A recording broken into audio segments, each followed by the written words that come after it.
ଜୟ ଜଗନ୍ନାଥ। ପୁରାଣ ପିଢ଼ିକୁ ସ୍ୱାଗତ। ଆଜିର ପ୍ରସଙ୍ଗ ଶିବ ମନ୍ଦିର ଆଗରେ ଥିବା ଅସୁର ମୁଣ୍ଡ। ପୁରାଣ ପ୍ରସଙ୍ଗ। ପୁରାଣ ପୃଷ୍ଠାରେ ଜଳନ୍ଧର ନାମରେ ଜଣେ ଦୁର୍ଦାନ୍ତ ଭୟଙ୍କର ରାକ୍ଷସ ଥିଲା। ସେ ନିଜର ବଳ ଏବଂ ପରାକ୍ରମ ବଳରେ ଦେବତାମାନଙ୍କୁ ଅନେକ କଷ୍ଟ ଦେଉଥିଲା। ବାରମ୍ବାର ସ୍ୱର୍ଗ ଅଧିକାର କରୁଥିଲା। ଦେବତାମାନଙ୍କ କଷ୍ଟ ଦେଖି ସେହି କଷ୍ଟକୁ ଦୂରେଇବା ପାଇଁ ଦେବର୍ଷି ନାରଦ ଏକ ଉପାୟ ଚିନ୍ତା କଲେ। ଥରେ ଦେବର୍ଷି ନାରଦ ଯାଇ ଜଳନ୍ଧରର ରାଜସଭାରେ ଉପସ୍ଥିତ ହେଲେ। ଜଳନ୍ଧର ଦେବର୍ଷି ନାରଦଙ୍କୁ ଆସନ ଦେଲା ଏବଂ ଯଥାବିଧି ମାନ୍ୟ ଦେବା ପରେ ତାର ଐଶ୍ୱର୍ଯ୍ୟ ସମ୍ପଦ, ତାର ଧନ, ତାର ଯଶ କୀର୍ତ୍ତି ବିଷୟରେ ବର୍ଣ୍ଣନା କରିବାକୁ ଲାଗିଲା। ଦେବର୍ଷି ନାରଦ ସବୁକିଛି ଶୁଣିଲେ ଏବଂ କହିଲେ, ହେ ଜଳନ୍ଧର, ତୁମେ ଯାହା କହୁଛ ସବୁକିଛି ସତ୍ୟ। ତୁମ ପାଖରେ ସବୁକିଛି ଅଛି, ହେଲେ ଗୋଟିଏ ମୁଖ୍ୟ ଜିନିଷ ନାହିଁ, ଯାହାର ଅଭାବରେ ତୁମର ଏ ସମସ୍ତ ସମ୍ପଦ ଐଶ୍ୱର୍ଯ୍ୟ ତୁଚ୍ଛ ଲାଗୁଛି। ଜଳନ୍ଧର ପଚାରିଲେ, ସେଇଟି କ'ଣ? ଦେବର୍ଷି ନାରଦ ତ ତାର ମନକୁ ଉଚ୍ଚାଟନ କରିବା ପାଇଁ ଯାଇଛନ୍ତି। ଦେବର୍ଷି ନାରଦ ତାକୁ କହିଲେ, ତୁମେ ଏ ରାଜଭବନରେ ସୁନ୍ଦରୀ ନାରୀ ରତ୍ନଟିଏ ନାହିଁ। ଜଳନ୍ଧର କହିଲେ, କାହିଁ, ମୋ ପତ୍ନୀ କ'ଣ ସୁନ୍ଦରୀ ନୁହନ୍ତି?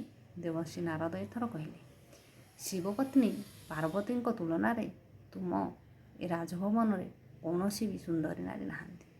ଏ ତିନି ଭୁବନରେ ଏପରି ଅପୂର୍ବ ସୁନ୍ଦରୀ ନାରୀ କେଉଁଠାରେ ମଧ୍ୟ ନାହାନ୍ତି।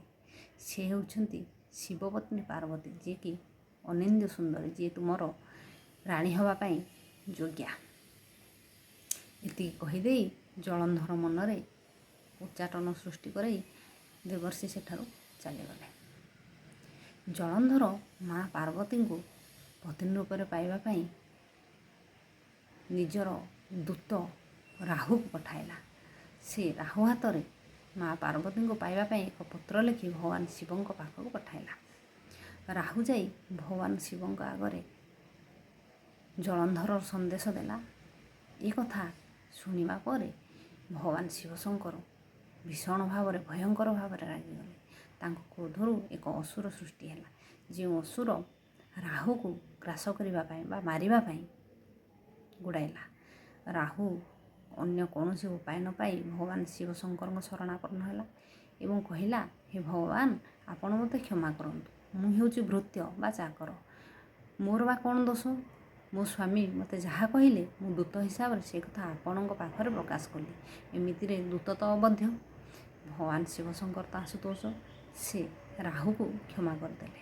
ମାତ୍ର ସେ ଯେଉଁ ଅସୁରଟିକୁ ତାଙ୍କ କ୍ରୋଧାଗ୍ନିରୁ ଉତ୍ପନ୍ନ କରିଥିଲେ, ସେହି ଅସୁରଟି ଭଗବାନ ଶିବଙ୍କୁ କହିଲା, ଖାଇବି ଖାଇବି, ଅର୍ଥାତ୍ ମୋତେ କିଛି ଖାଇବାକୁ ଦିଅ। ସେହି ଅସୁରଟି ଭଗବାନ ଶିବଙ୍କୁ କହିଲା, ପ୍ରଭୁ, ଆପଣ ମୋତେ ସୃଷ୍ଟି କଲେ, ମୋତେ ଭୋଜନ ଦେବା ଆପଣଙ୍କ କର୍ତ୍ତବ୍ୟ। ଖାଇବି ଖାଇବି ଏହିପରି ବିକଟାଳ ରଡ଼ି କରି ଚାଲିଲା। ଭଗବାନ ଶିବ ବିରକ୍ତ ହୋଇଗଲେ ଏବଂ ସେ ଅସୁରକୁ କହିଲେ, ତୁ ନିଜେ ନିଜକୁ ଖାଇଯା। ଏ କଥା କହିଦେଇ କିଛି ଦୂର ଆଗକୁ ଯାଇଛନ୍ତି। ପଛକୁ ଫେରି ଚାହାନ୍ତି, ଦେଖିଲେ ସତକୁ ସତ ସେ ରାକ୍ଷସଟି ନିଜେ ନିଜକୁ ଖାଇ ଚାଲିଛି।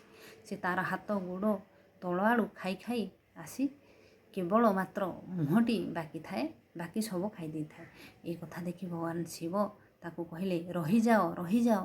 ଯେମିତି ରହିଯାଅ କହିଛନ୍ତି, ସେ ଅସୁରଟି ସେତିକିରେ ରହିଗଲା। ଭଗବାନ ଶିବ ତାର ପ୍ରଭୁ ଭକ୍ତିରେ ଖୁସି ହେଲେ। ଅର୍ଥାତ୍ ସେ ଯାହା କହିଥିଲେ ଏ ଅସୁରଟି ଅକ୍ଷରେ ଅକ୍ଷରେ ପାଳନ କରିଥିବାରୁ ଭଗବାନ ଶିବ ଖୁସି ହେଲେ ଏବଂ ତାକୁ ଆଶୀର୍ବାଦ କରି କହିଲେ, ଆଜିଠାରୁ ତୁମର ଏ ମସ୍ତକ ପ୍ରଦେଶଟି ପ୍ରତ୍ୟେକ ଶିବ ମନ୍ଦିରର ଆଗରେ ସ୍ଥାନ ପାଇବ। ତୁମେ କୀର୍ତ୍ତିମୁଖ ନାମରେ ପରିଚିତ ହେବ। ଶିବ ମନ୍ଦିରକୁ ପୂଜା କରିବା ପାଇଁ ଆସୁଥିବା ପ୍ରତ୍ୟେକ ଭକ୍ତ ଏହି ମୁଣ୍ଡ ବା ତୁମର ଏହି କୀର୍ତ୍ତିମୁଖ ମୁଣ୍ଡଟିକୁ ଦର୍ଶନ କରିସାରି ଶିବ ପୂଜା କରିବାକୁ ଗଲେ ସେ ତାଙ୍କର ମନସ୍କାମନା ପୂରଣ ହେବ ଏବଂ ସେ ସମସ୍ତ ସିଦ୍ଧି ପ୍ରାପ୍ତ ହେବେ। ଶିବ ପୂଜାର ଫଳ ତାଙ୍କୁ ମିଳିବ। ସେହିଦିନ ଠାରୁ ସେହି ଅସୁର ମୁଣ୍ଡଟି କୀର୍ତ୍ତିମୁଖ ନାମରେ ଶିବ ମନ୍ଦିରର ଆଗରେ ବା ସାମ୍ନା ପଟରେ ସ୍ଥାନ ପାଇଲା। ଏ ହେଉଛି କୀର୍ତ୍ତିମୁଖ ଅସୁରର କାହାଣୀ। ଜୟ ଜଗନ୍ନାଥ।